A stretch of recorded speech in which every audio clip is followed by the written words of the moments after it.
자, 생각을 여는 주제 시작. 사람의 가치를 평가하는 기준은 여러 가지입니다. 그중 그 사람이 누구에게 속해 있는가 하는 것은 그 사람을 잘 보여주는 중요한 기준이 됩니다. 바울은 예수 그리스도에게 사로잡혀 복음을 전하는 도구로 사용되어 세계 선교에 혼신을 다한 자였습니다. 그는 그리스도에게 사로잡혀 모든 것을 할 수 있었습니다. 그리고 바울에게 있어서 자랑은 그리스도밖에 없었습니다. 그리스도는 바울의 생의 전부였습니다. 얼마나 고귀한 것입니까? 당신은 누구에게 속해 있습니까? 어떤 일에 사로잡혀 살아가느냐? 사도 바울은 그리스도에게 속했고 복음을 위해서 자기의 인생을 다 바치고 걸었죠. 여러분은 누구에게 속해 있습니까? 어떤 일에 사로잡혀 있습니까? 목숨을 바쳐도 아깝지 않는 대상을 발견하고 그 일을 위해서 헌신할 수 있는 사람은 정말 행복한 사람이죠. 목숨을 바쳐도 아깝지 않는 일. 여러분에게 그것은 무엇입니까? 정답은 다 나와 있으니까 제가 구체적으로 물어보거나 답변을 하지 않겠습니다. 자, 용어의 해설. 안디옥. 이 안디옥은 로마 시대의 세 번째로 큰 도시였어요. 첫 번째는 말할 것도 없이 로마였고, 그 다음은 북아프리카의 알렉산드리아였고, 세 번째가 이 안디옥이었어요. 우리가 잘 아는 대로 예루살렘 교회에 무서운 박해가 있자 그리스도인들이 박해를 피해서 흩어지게 되고 도망을 치게 되고, 그래서 북쪽으로 올라간 사람들이 이 안디옥이라는 곳에 교회를 세우게 된 거예요. 사진이 지금 나왔어요? 지도가 나왔어? 안 나왔어요? 네. 자, 예루살렘에서 북쪽으로 한참 올라가면 안디옥이라는 도시가 나옵니다. 네. 굉장히 중요한 역할을 했던, 다시 말하면 이방 선교의 센터가 되었던 곳이 바로 이 안디옥입니다.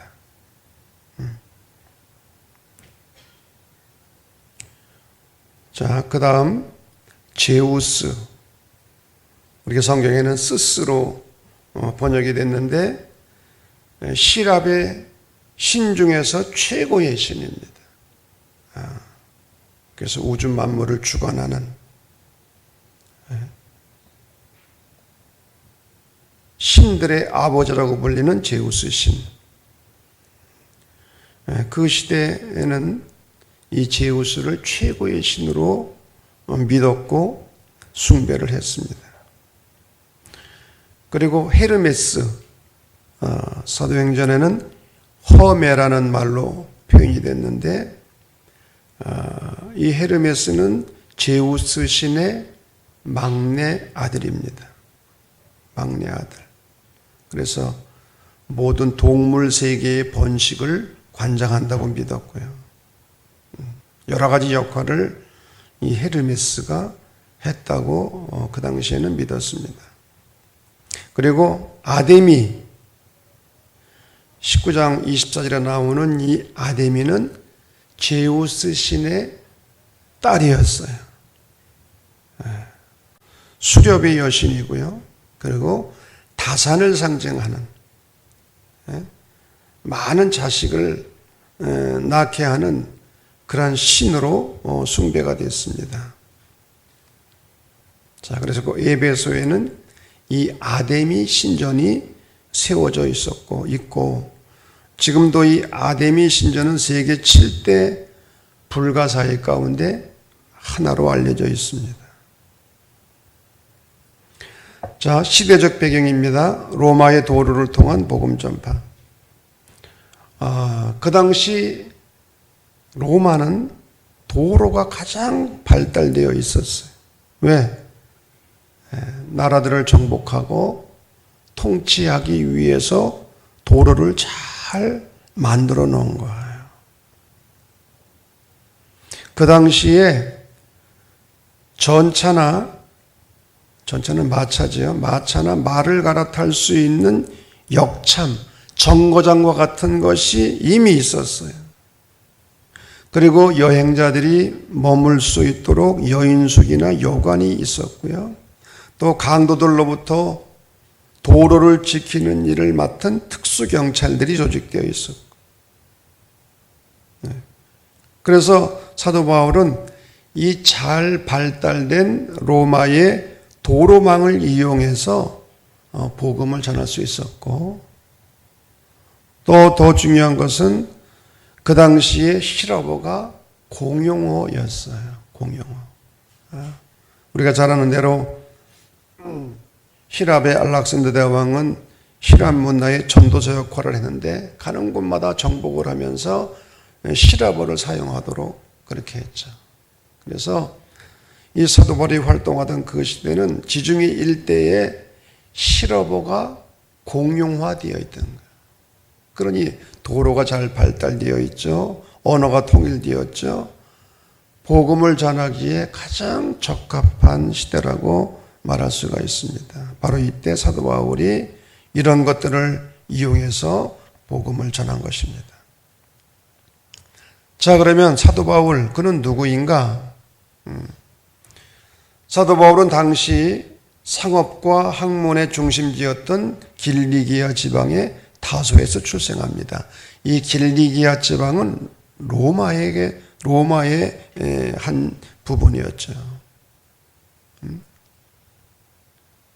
엄격한 유대교 가정에서 출생해서 바리새파 교육을 철저히 받고 성장을 합니다. 이 바리새파는 누구냐? 유대교의 율법을 목숨처럼 지키는 유대교의 수도사라고 말할 수 있어요. 수도사. 철저한 바리새인이었어요.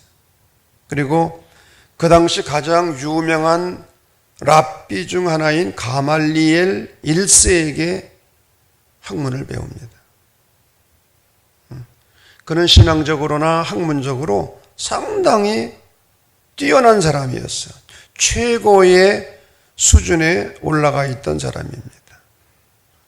그리고 더 나아가 로마 세계 어디서나 통할 수 있는 로마 시민권을 가지고 있었어요.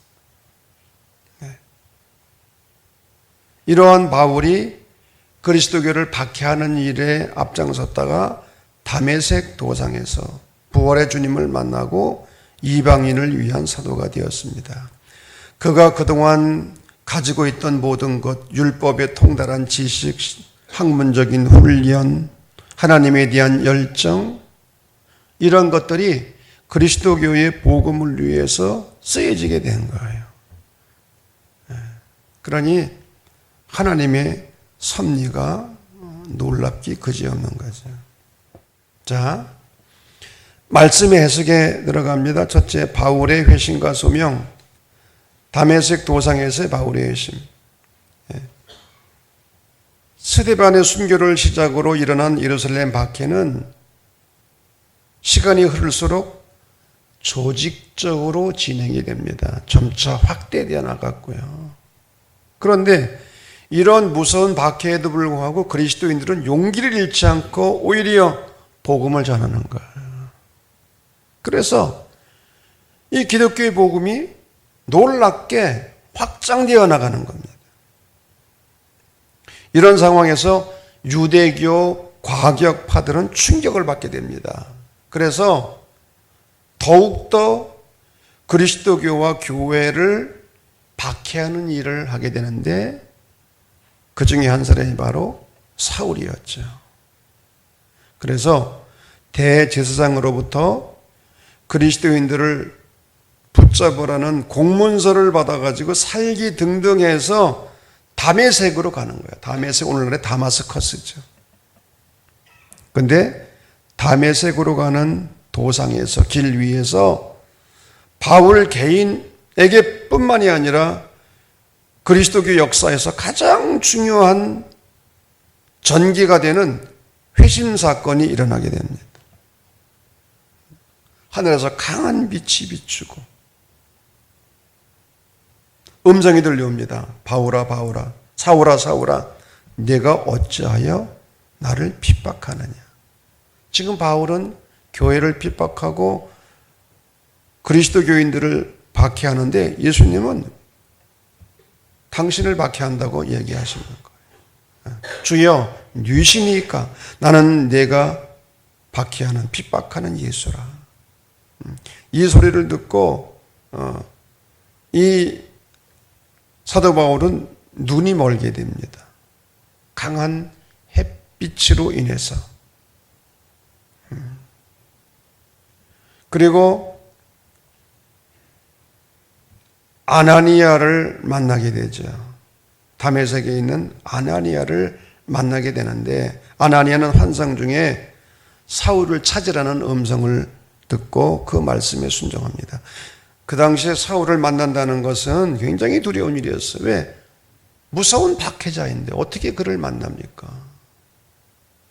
그런데 아나니아는 말씀에 순종해서 사울을 만나게 되고 그리고 사울을 위해서 안수할 때 사울의 눈에서 비늘 같은 것이 벗겨져 다시 보게 되었다. 이 중요한 장면입니다. 비늘 같은 것이 벗겨져 다시 보게 되었다. 새로운 눈이 열린 거예요. 관점이 바뀌게 된 거예요. 다시 말하면 그리스도교를 바라보던 관점이 달라지게 된 거예요. 새로운 사람으로 거듭나게 되죠. 예수님이 부활의 주님인 것을 경험하게 되죠. 이것은 자신의 노력이 아니라 하나님의 은총이요 하나님의 선물이었어요. 회심을 체험한 바울은 지체 없이 다메섹으로 가서 회당에 가 전도를 합니다. 사람들이 놀라는 거죠. 아니 교회를 박해하던 사람이 갑자기 백발치도 바뀌어져 가지고 예수님을 전하는 거예요. 바로 예수님이 하나님의 아들이시고 그리스도 메시아다. 바로 예수님이 그리스도이시다. 이 사실을 선포하니까 사람들이 충격을 받게 되는 거예요. 특히 유대인들이 함께 교회를 박해하던 유대인들이 충격을 받게 됩니다. 왜? 아니 교회를 박해하라고 보냈는데 오히려 교회를 그리스도교를 옹호하는 사람이 되어버리고 만 거예요. 그런데 성경을 인용해서 논리적으로 변증을 하니까 반박할 도리가 없는 거예요. 심지어는 유대인들 중에 바울의 말을 듣고 믿는 사람도 생겨나게 됩니다. 바울의 영향이 더 커지게 되자 유대인들은 바울을 죽이려고 들죠. 근데 어떻게 살게 되었어요? 뭘 타고 도망을 쳤어요? 다메섹에서 사도 바울이 밤중에 무엇을 타고 피신을 했어요?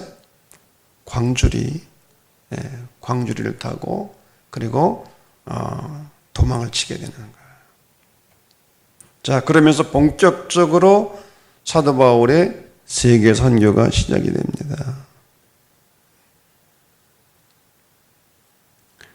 아까도 말씀드린 것처럼 예루살렘 대박해 시 그 무서운 박해를 피해서 북쪽으로 올라가서 도망을 쳤는데 그 사람들이 안디옥에 가서 교회를 세운 거예요. 바로 그 교회가 안디옥 교회입니다. 그리고 이 교회가 부흥하게 되는 거예요. 그래서 예루살렘 교회는 이러한 소식을 듣고 누구를 목회자로 파송을 합니까? 바나바를 안디옥 교회 목회자로 파송을 합니다. 근데 이 바나바는 하나님의 은혜에 충만한 사람이었다. 그리고 이 바나바의 중요한 역할 가운데 하나는 다소에 있던, 고향에 돌아가 있던 사울을 가서 안디옥으로 데리고 온 거예요.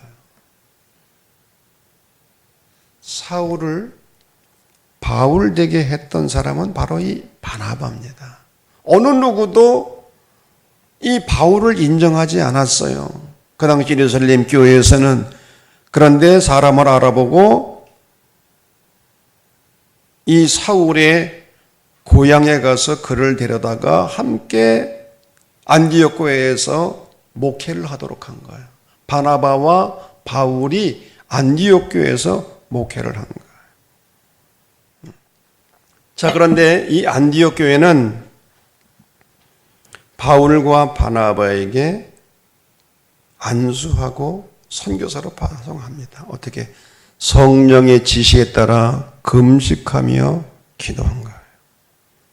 성령의 지시에 따라 금식하고 기도한 후에 바울과 바나바를 안수해서 세계 선교사로 파송을 하는 겁니다. 그래서 제1차 전도 여행이 시작이 됩니다. 자, 사진을 한번 보여주시죠. 어디 사진이 보입니까? 예? 저는 너무 작아서 안 보이니까 여러분들이 나 잘 보세요. 예? 안디옥에서 어느 섬으로 갑니까? 저기 무슨 섬이에요? 구브로 섬, 구브로 배를 타고 구브로섬으로 해서 어디입니까? 저기 북쪽으로 올라가잖아요. 예? 예. 그래서 쭉 올라와서 저쪽 또 저쪽에 안디옥이 또 있습니다. 무슨 안디옥이라고 그거를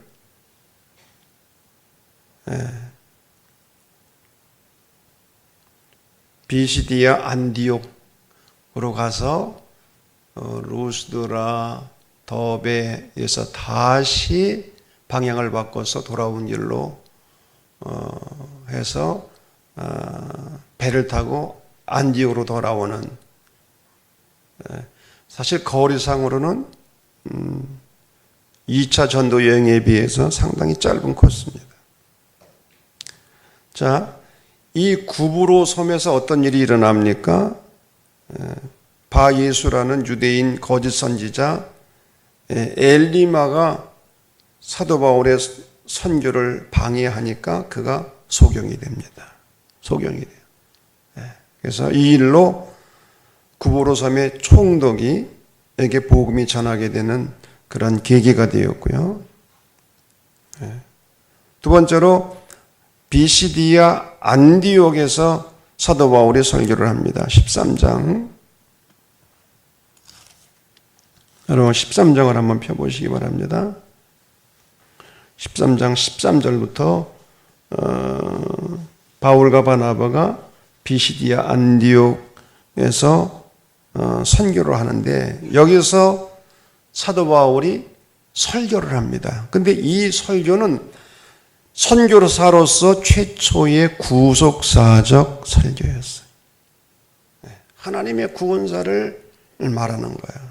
그래서 이 바울의 설교를 읽어보면 주어가 하나님이에요. 하나님이. 이스라엘 역사를 요약하고 예수 그리스도의 오심을 말하고 십자가와 부활을 말하고 하나님께서 이 예수를 살리셨다는 거예요. 그리고 38절을 보면 그러므로 형제들아 너희가 알 것은 이 사람을 힘입어 죄사함을 너희에게 전하는 이것이며 39절 이 사람을 힘입어 믿는 자마다 의롭다 하심을 얻는 이것이라. 예수님의 십자가와 부활을 선포하고 죄사함과 믿음으로 의롭다 되는 이 의인을 선포하고 있는 거예요.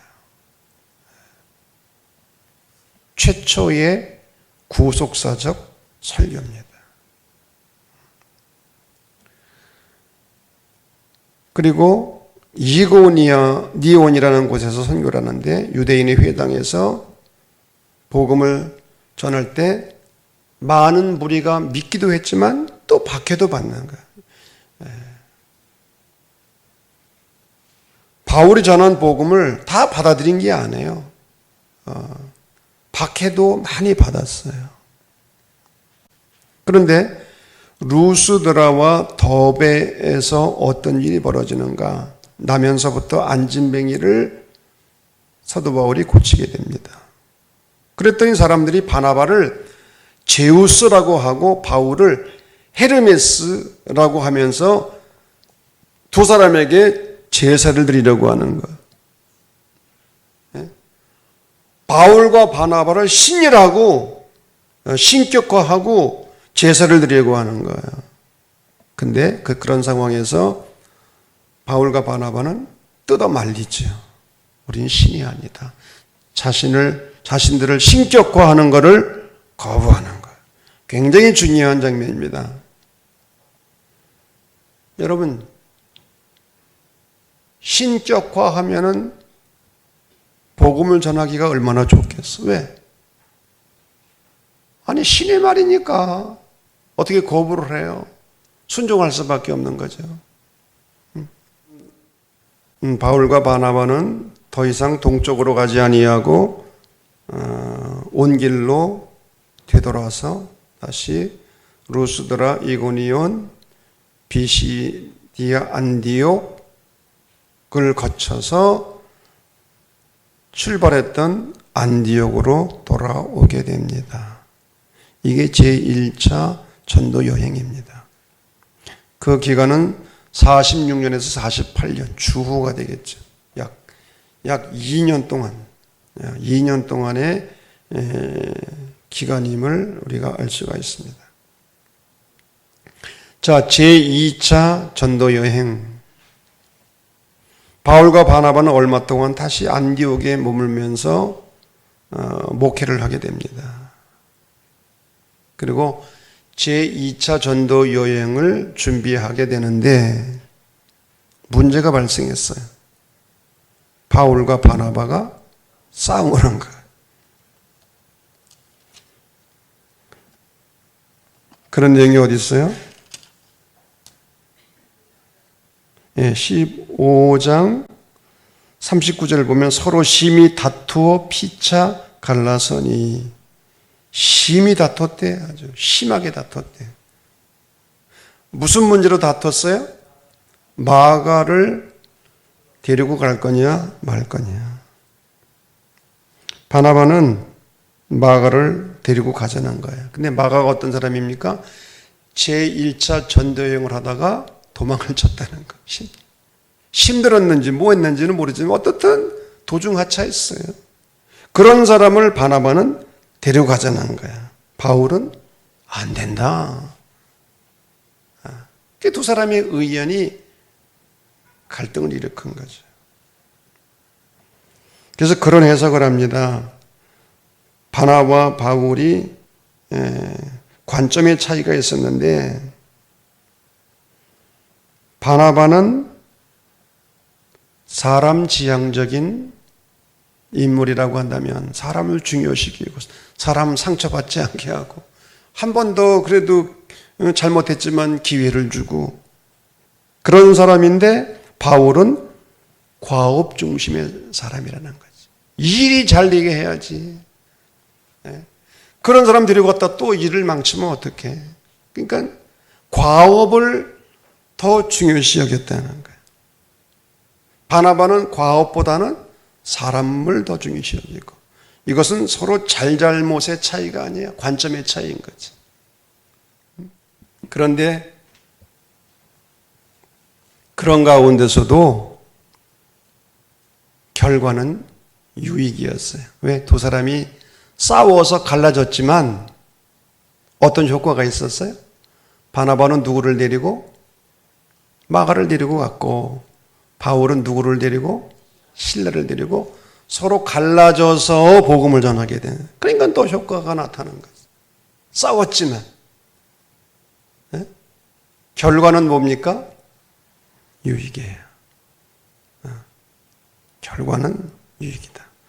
가끔 교회가 싸워서 갈라지게 되는 모습을 보게 되는데 오히려 갈라진 교회가 더 커져 나중에 보면은. 그런 경우 많아요.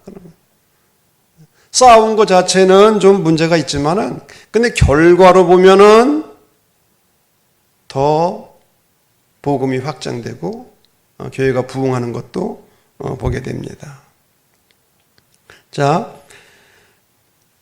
제2차 전도 여행이 시작이 되는데 사도행전 16장에 중요한 장면이 나옵니다. 사도 바울은 16장을 보면 6절부터 그런 말씀이 나오죠. 원래는 비두니아 쪽으로 가서 선교를 하려고 했던 거예요. 비두니아는 오늘날의 어디인가 소아시아 지역인데 터키 북쪽입니다. 터키 북서쪽. 사도 바울은 이 비두니아 지방에 가서 복음을 전하기 위해서 계획을 세웠는데 잠깐만 성령께서 막으시는 거예요. 가지 못하도록. 그래서 그 아래에 있는 드로아, 트로이 목마에 나오는 이 드로아죠, 그곳이. 거기서 머물게 되는데 한밤중에 환상을 보게 됩니다. 어떤 환상입니까? 마게도니아인의 환상이에요. 마게도니아 사람 한 사람이 바울을 향해서 도와달라고 손짓을 하는 거야, 도와달라고. 근데 마게도니아가 어디입니까? 배를 타고 건너가서 거기 유럽입니다. 지금의 그리스 지역이에요. 그래서 사도 바울은 영적인 민감성이 있었기 때문에 성령께서 나로 하여금 선교의 방향을 돌리라고 하는구나. 그래서 선교의 방향을 그리스 쪽으로 돌리게 되는 거예요. 그래서 배를 타고 지중해를 건너서 그쪽 지역으로 마게도니아 지역으로 건너가게 됐는데 최초로 빌립보에 가게 되는 거예요. 빌립보. 영국의 역사가였던 아놀드 토인비가 그런 말을 했습니다. 사도 바울이 탄 배 위에 유럽의 운명이 실려 있었다. 이건 놀라운 사건이에요. 이 아시아 쪽에 머물러 있던 복음이 이 마게도니아인의 환상을 보고 사도 바울이 배를 타고 이 마게도니아 지역으로 건너감으로 유럽 최초로 그쪽으로 복음이 전파되고 이것이 이 사건을 계기로 해서 복음이 유럽 전체로까지 전파되고 유럽에서 영국으로 또 영국에서 미국으로 미국에서 134년 전에 한국으로까지 복음이 전파되는 중요한 이 사건이 된 거예요. 이 마게도니아인의 환상 굉장히 중요한 사건입니다. 사도 바울이 마게도니아에 가서 빌립보로 가게 되는데 이 빌립보에서 누구를 만나게 되죠? 유명한 자주 옷감 장사 루디아를 만나게 되고 하나님께서 루디아의 마음을 열어서 예수를 믿게 하고 세례를 받게 하고 그리고 이 루디아의 가정에서 빌립보 교회가 시작이 되는 거예요. 빌립보서가 여기서 나오게 된 거고 나중에요. 초대교회는 가정교회였어요. 그 당시에는 건물이 있을 수가 없는 거지. 가정에서. 그래서 지금도 가정교회를 지향하는 그런 교회들이 있어요. 가정교회. 그게 초대교회의 모습이었다는 거죠. 근데 이 빌립보에서 사도 바울이 어떤 일을 합니까? 귀신 들려 점치는 여종을 고쳐준 일로 고소를 당하고 감옥에 갇히게 되고 매를 맞고 감옥에서 기도하고 찬양하는 가운데 한밤중에 옥문이 열리고, 옥문이 열리니까 간수가 죄수들이 도망을 친 줄로 알고 자결하라고 할 때에 말렸죠. 우리가 여기 있다. 우리가 도망치지 않았다. 그래서 간수가 한 유명한 말이, 선생들아 내가 어떻게 해야 구원을 받으리까? 그때 바울이 뭐라고 했어요? 주 예수를 믿으라. 그리하면 너와 네 집이 구원을 받으리라. 그래서 간수가 세례를 받고 온 가정이 구원을 받는 그런 놀라운 역사가 이 빌립보에서 일어나게 됩니다. 자, 데살로니가와 베레아에서의 사역. 이 데살로니가에 가서 많은 사람에게 복음을 전했지만 거의 실패했습니다. 오히려 사도 바울이 박해만 받았어요. 그래서 데살로니가에 머물지 못하고 어디로 피신합니까? 베레아로 피신을 하는 거예요. 근데 성경을 보면 베레아 사람들은 데살로니가 사람들보다 더 너그러워서, 옛날 성경을 보면 신사적이었다. 신사적. 그래서 마음으로 하나님의 말씀을 받고 날마다 성경을 상고했다는 거예요. 여기서 더 너그럽다 또는 신사적이다 라는 이 말의 의미는 바탕이 좋았다는 거예요. 심성이 좋았다는 거예요. 여러분, 사람은 심성이 좋아야 돼요. 그런데 베레아 사람들은 데살로니가 사람들보다 이 수준이 달랐어. 그러니까 간절한 마음으로 말씀을 받고 날마다 성경을 상고했다. 자, 아덴과 고린도에서의 사역입니다. 아덴은 오늘날의 아테네죠. 그리스의 수도입니다. 헬라 철학과 문화의 중심지. 그런데 이 에덴은 동시에 우상의 도시였어요. 헬라의 신들이 얼마나 많습니까? 가는 곳마다 우상을 만들어 놓고 숭배하는 거예요.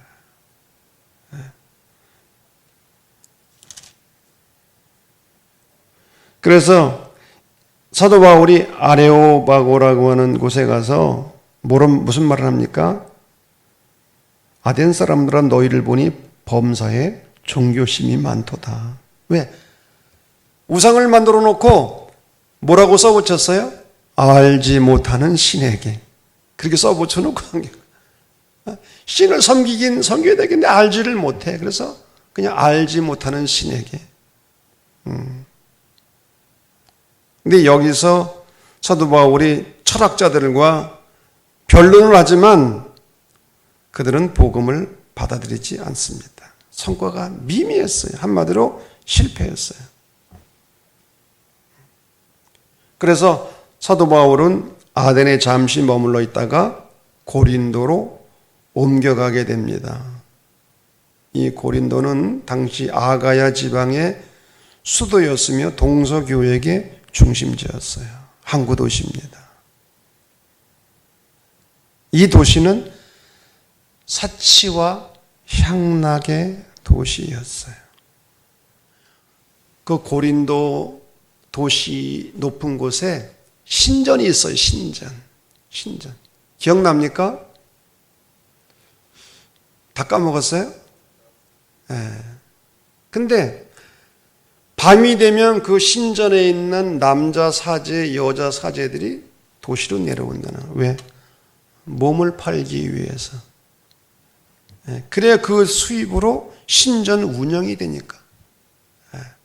그러니까 정말 음란하고 타락했던 도시가 바로 고린도예요. 고린도. 그래서 어느 정도였느냐? 고린도 여자 하면은 창녀를 상징할 정도로. 그런데 그러한 곳에 복음이 전파되고 고린도 교회가 세워지게 된 거예요.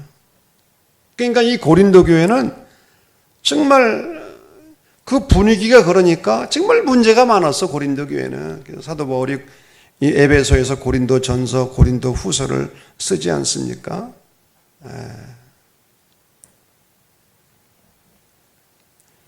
자, 이러한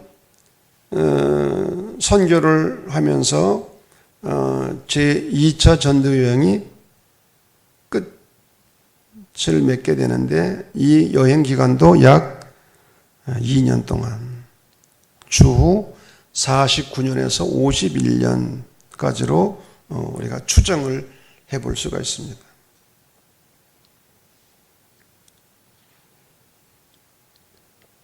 자, 사도 바울은 제3차 전도 여행을 하게 되죠. 3차 전도 여행 때는 누구와 함께? 아볼로와 함께. 그리고 이 3차 전도 여행에서의 핵심은 에베소입니다. 에베소에서 2년 3개월을 머물게 되죠. 에베소 지역, 지금의 터키 지역입니다. 이 에베소도 대도시였고요, 항구 도시로서 무역의 중심지였어요. 우상을 숭배하는 도시였고요. 사도 바울은 이 에베소에서 약 2년 3개월을 머물면서 목회를 했는데, 처음에 물 세례만 알던 이들에게 성령 세례를 가르치고 안수함으로 성령의 세례를 받게 하기도 하죠. 자, 그런데 이 에베소에서 재미있는 사건이 하나 일어나게 됩니다. 사도 바울이 성령의 능력으로 기사와 이적을 행하고 귀신을 쫓아내는 그런 일을 하잖아요. 그래서 악귀가 떠나가고, 그러니까 제사장 스게와의 7 아들들이 흉내를 낸 거예요. 사도 바울이 한 것처럼 귀신 들린 사람에게 예수 이름으로 평안오니 물러가라. 그랬더니 물러가기는커녕 그 귀신 들린 사람이 뭐라고 얘기했어요? 나는 예수도 알고 바울도 알지만 너는 누구냐? 너희들은 누구냐? 그래가지고 이 스게와의 7 아들들에게 달려들었어요. 성경을 보면 뛰어올라 눌러 이겼다고 해요. 놀래가지고 옷을 벗고 도망을 쳤다. 옷을 벗고 도망을 친 거예요. 여러분, 무슨 얘기입니까? 예수의 이름이 능력이 있었지만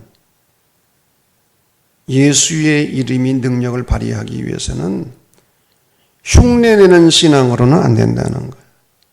흉내내는 신앙. 가짜는 통하지 않는다는 거예요. 바울은 에베소에서 고린도 교회에 문제가 생기니까 편지를 써서 보냈고요. 디모데를 보냈고, 한번 다녀오기도 했고.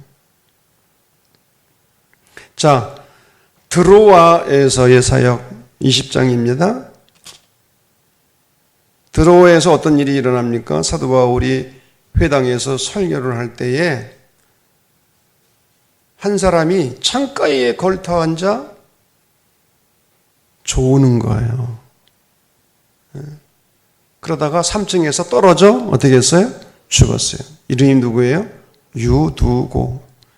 그래서 결국 떨어져 죽었는데 사도 바울이 기도함으로 소생시켰고, 결과적으로는 이것 때문에 또 많은 사람이 예수를 믿게 됐다. 결과는 유익의 결과는, 과정은 힘들었지만은. 자, 밀레도에서의 사역. 사울은 밀레도에서 에베소에 있는 교회 장로들을 초청합니다. 다시 말하면 교회의 지도자들을 초청하지요. 그리고 함께 예배를 드리면서 고별 설교를 합니다. 고별 설교. 그 중에서 20장 24절 말씀, 사도 바울의 심정을 이 한 구절에서 우리가 살펴볼 수가 있어요. 24절 시작. 내가 달려갈 길과 주 예수께 받은 사명 곧 하나님의 은혜의 복음을 증언하는 일을 마치려 하면은 나의 생명조차 조금도 귀한 것으로 여기지 아니하노라. 목숨을 바친, 복음을 위해서 목숨을 아끼지 아니하고 순교를 각오한 신앙. 박해는 그건 아무것도 아니고 순교까지도. 바울은 하나님 나라와 복음을 위해서 자기 목숨을 내걸은 거예요.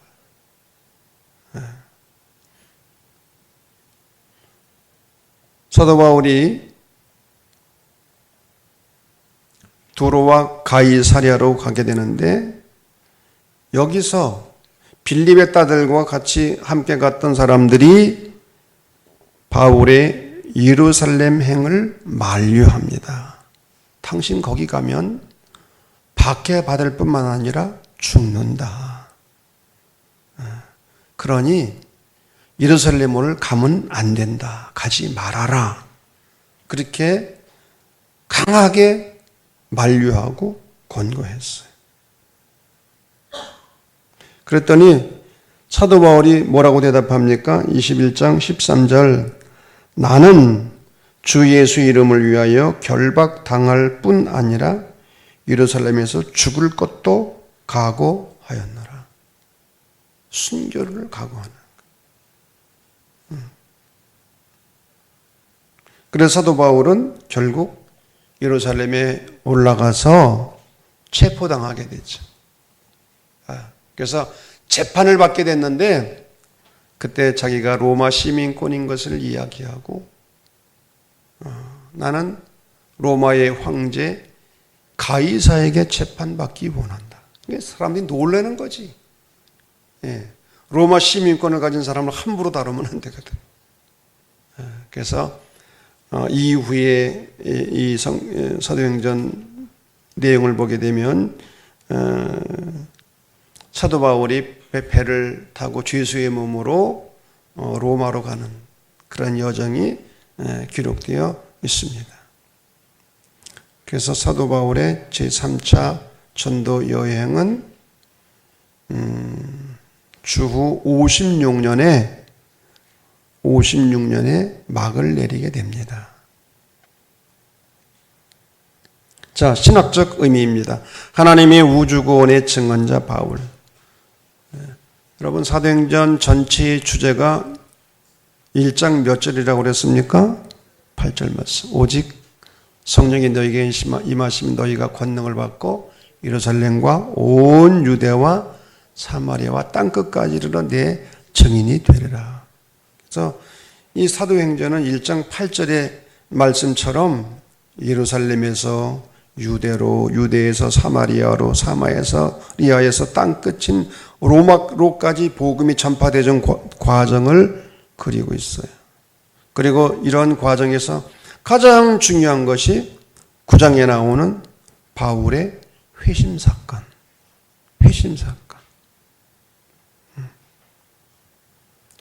그리스도교를 그리고 교회를 박해하던 사람이 복음 전도자가 되는 거죠.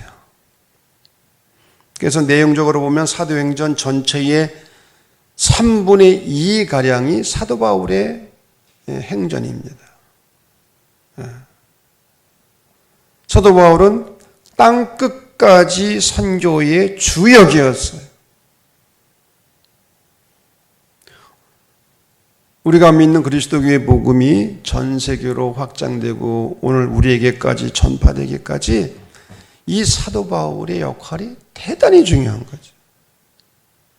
그런데 사도 바울은 여러모로 이러한 역할을 감당하도록 하나님께서 준비시킨 사람이고 또 부름받은 사람이고 택함을 입은 자였다는 거죠. 그래서 그리스와 로마 문화의 교차점인 길리기아 다소에서 출생했고 전통적인 유대인 가문에서 정통 율법 교육을 받았고 또 가말리엘 무언하에서 최고의 학문을 공부했고 그래서 이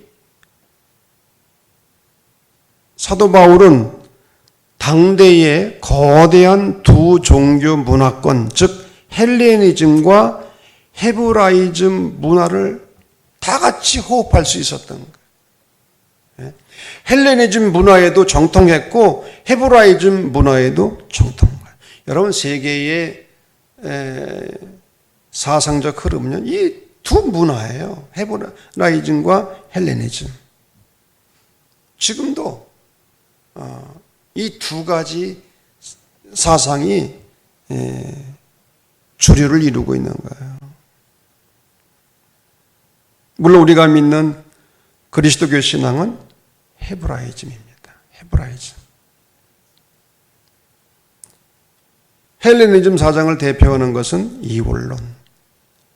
우리는 이원론이 아닙니다. 이원론. 사도 바울은 로마 시민권까지 가지고 있어서 복음을 전하는데 이것이 상당히 유리한 면으로 작용을 한 거죠. 함부로 바울을 대할 수 없으니까. 사도 바울은 부활의 주님을 만나고 그 이전에 그토록 소중히 여겼던 세속적 조건들, 가문, 혈통, 학문, 명예, 권력, 이런 것들을 빌립보서 3장 8절에 보면 뭘로 여겼다고요? 배설물로 여겼다. 똥처럼 여겼다고 하는 거예요. 그런데 또 이런 것들이 복음을 전하는 일에 도구가 되었다는 거예요.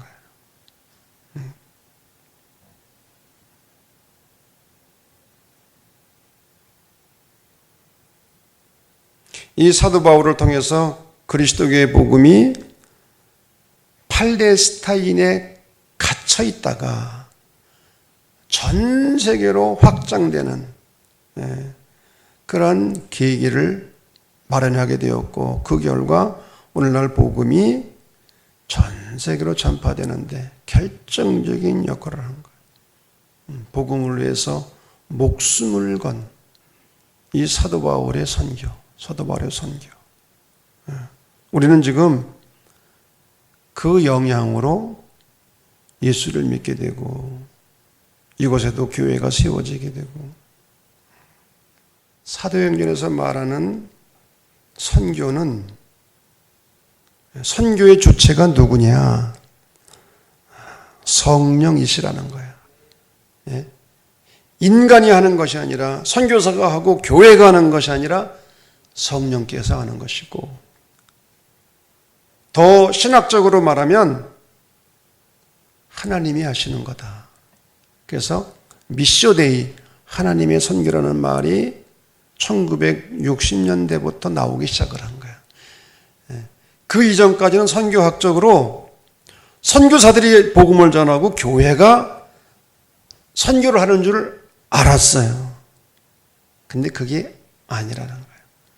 선교의 주체는 성령이시고 하나님이시다.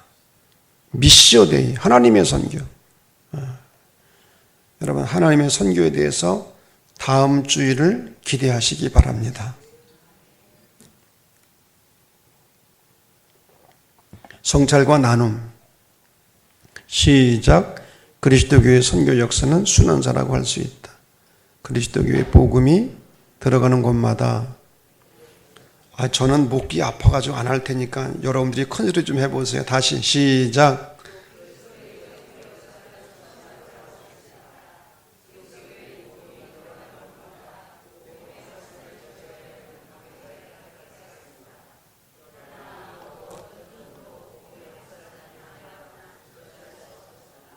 방해와 저지의 박해와 핍박이 있음이 있을수록 복음의 불꽃은 더욱 번져나간다. 이것은 성령의 역사다. 바울은 성령의 인도하심을 따라 복음 전도를 위해 목숨을 건 사도였다. 여러분, 복음이 그냥 전파된 게 아니라 박해를 받았잖아요. 그런데 박해를 받을수록 복음이 더 확장되어 나갔다는 거예요.